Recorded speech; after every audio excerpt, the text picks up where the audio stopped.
Bon Hugo, du coup, content de t'avoir dans cet appel, pouvoir du coup faire cette visio avec toi de fin d'accompagnement. Première question, avant qu'on commence et que tu répondes à mes questions, est-ce que tu peux te présenter, du coup, dire ce que tu fais, depuis combien de temps, etc.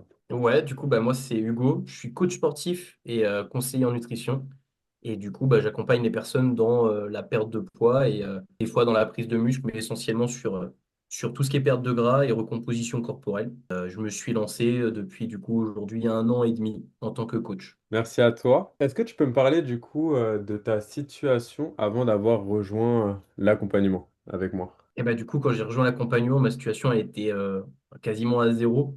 On va dire, on dit toujours l'entreprise, elle commence quand tu commences à avoir des clients que tu connais pas.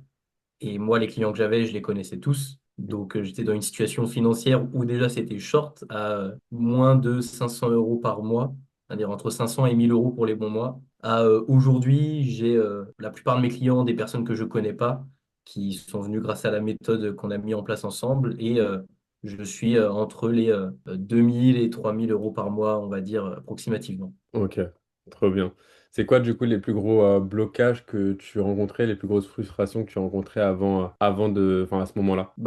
Frustration, de la crainte surtout, parce que quand on n'a que l'entourage proche, on sait très bien que ça va se terminer un moment.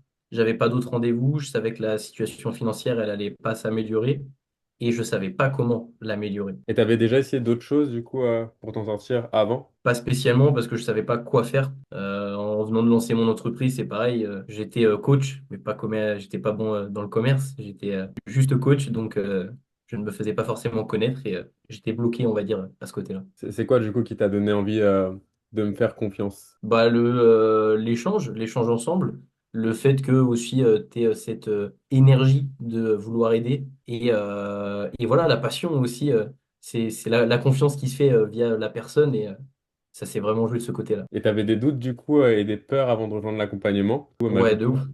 Toujours, toujours. Quand on sort la CB, évidemment, de un, ça fait peur. Quand on se dit maintenant, je sors de ma zone de confort, ça fait peur. Et puis, on ne sait pas si ça va marcher en réalité, parce qu'il n'y a aucune garantie qu'on se dise, moi, ça va marcher. Même si on sait que ça marche pour d'autres, il y a toujours ce doute.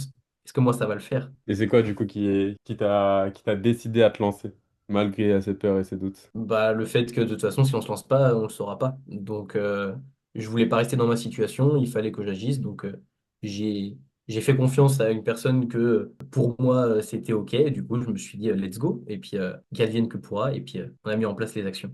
Ok, super. Mais qu'est-ce qui t'a le plus marqué ou aidé concrètement dans ma méthode? Et comment tu t'es senti à l'intérieur de l'accompagnement?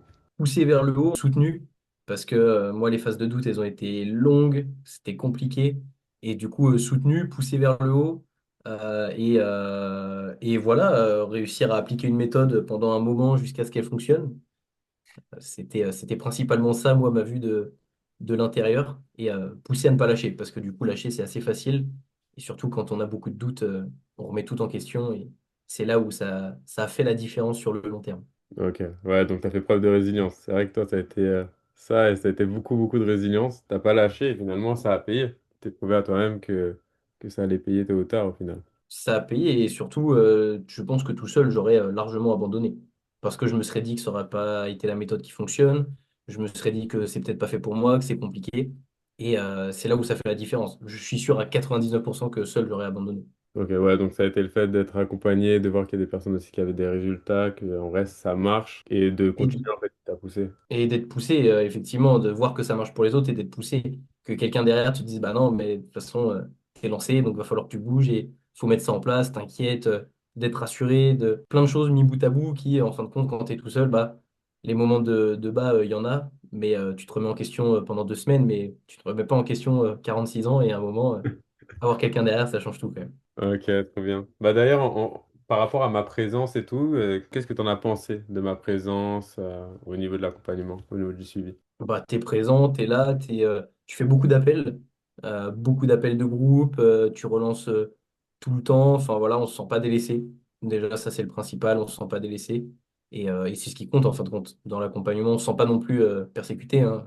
Jusque-là, on s'entend, mais en tout cas, on sent que tu es présent et c'est ça qui compte. Ok, super. D'ailleurs, avant de rejoindre l'accompagnement, tu avais combien d'appels environ, est-ce que tu en avais du coup des appels? Est-ce que tu en avais quelques-uns ou alors vraiment pas du tout et c'est compliqué? Bah, j'avais des appels, je commençais à avoir des potes de potes. Ça se comptait peut-être à un appel toutes les 2, 3 semaines Ok. et pas forcément qualifié. Et puis puis je savais pas structurer mon appel en vrai. Un appel, ça durait facile 1 heure et demie. Et puis de toute façon, j'avais le temps parce que j'avais pas plus de clients que ça, donc ça durait 1 heure et demie. Mais ouais, voilà, je n'avais pas beaucoup. Et maintenant, tu es passé du coup à combien d'appels en moyenne par jour, par semaine? On va dire, je vais le compter plutôt à la semaine. J'en ai minimum 10 à la semaine. Et il y a des grosses semaines où ça va aller à 25, 30. Et il y en a d'autres qui sont un petit peu plus bas, ça dépend des périodes, évidemment.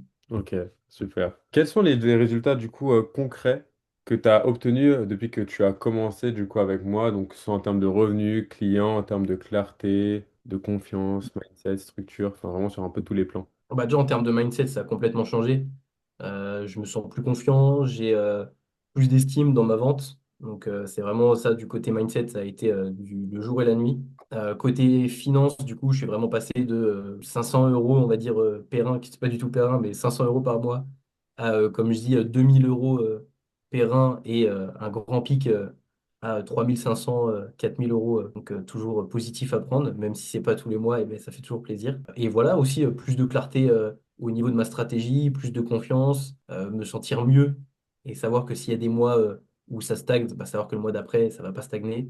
Mm. Ça change tout aussi. Trop bien. Et du coup, c'est quoi que ça a impacté le fait que maintenant tu tournes entre du coup 2 à 3 4 000 euros par mois? Bah, ça a changé mon mode de vie, premièrement. Puis ça a changé aussi le fait que du coup, je peux plus investir sur moi, commencer à prendre des outils qui sont un petit peu mieux pour mon accompagnement, commencer à réellement en vivre de mon activité, parce que bah, du coup, moi, je m'étais lancé à ça à 100% dans mon activité. Donc, on ne vit pas avec 500 euros, donc forcément, en vivre, c'est le plus grand des bonheurs. Si tu devais recommencer, est-ce que tu referais cet investissement et pourquoi? Bah, si je devrais recommencer, oui, je recommencerais le même investissement parce que j'en vis aujourd'hui et que l'objectif était déjà d'en vivre. Après, évidemment, aujourd'hui, on veut toujours plus, mais qu'est-ce qui me garantirait que si aujourd'hui je ferais différemment, j'arriverais à en vivre? Ça me garantit rien. Là, j'ai eu une réussite où je suis fier. Pas de raison de passer par un autre chemin que celle que j'ai prise. Qu'est-ce que tu transmettrais comme message à quelqu'un qui hésiterait à se lancer? Bah, lui dire que s'il est dans sa situation aujourd'hui et qu'il veut changer, il n'y a pas 46 façons, de toute façon, il faut se lancer. Donc, à un moment, il faut trouver la personne et le pourquoi est-ce que tu es là et puis te lancer à faire les choses à 100% parce que de toute façon, c'est pas en se disant que ça ira mieux demain que ça ira mieux demain. C'est pas le cas. Bah, merci à toi, Hugo. Tu gères. Bah, avec plaisir.